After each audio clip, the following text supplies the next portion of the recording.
Sur deux sujets qu'on vient d'évoquer, la seule réponse qui est apportée, c'est toujours plus d'effectifs. Il y a près de 6 millions d'emplois publics dans notre pays, c'est beaucoup plus que tous nos voisins, et nous sommes le pays le plus endetté de tous les grands pays développés. Donc ces solutions que vous proposez sont des solutions qui ne seront pas mises en œuvre. Ce sont des promesses qui ne tiendront pas, ou en tout cas ce sont des promesses qui, si elles étaient tenues, conduiront à la faillite dont je parle depuis un moment, mais qui va finir par se produire, parce que quand on est à 100% d'endettement, on est dans la zone rouge.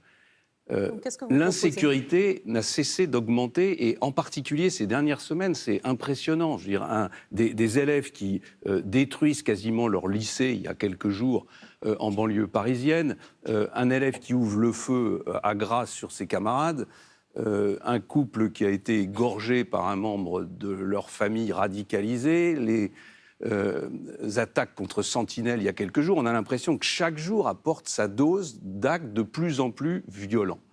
Donc il faut apporter des réponses. La première réponse, c'est une réponse de respect pour les forces de police et pour les forces de l'ordre. Je ne crois pas qu'on pourra créer des postes sans limite. Moi, je propose qu'on supprime des tâches administratives qui sont aujourd'hui exercées par les policiers. Ça permettrait d'en remettre 5000 sur le terrain et qu'on en crée 5000 supplémentaires. Je propose que les polices municipales soient obligatoires dans toutes les villes de plus de 10 000 habitants et qu'elles soient armées. Et je propose que les maires aient un pouvoir accru en matière de coordination des actions de sécurité et surtout de tranquillité publique et de prévention. Et puis évidemment que la chaîne pénale soit plus efficace, ça veut dire le rétablissement des peines planchées, ça veut dire la construction de places de prison. Madame Le Pen en veut 40 000. Personne n'a jamais construit 40 000 places de prison en 5 ans, compte tenu des contraintes qui sont celles de notre pays. Donc moi, je propose 16 000 et ça sera déjà très bien d'y parvenir.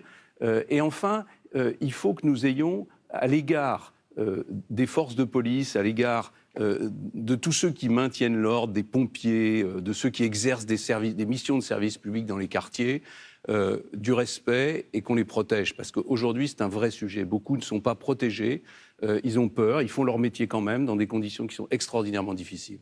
Benoît.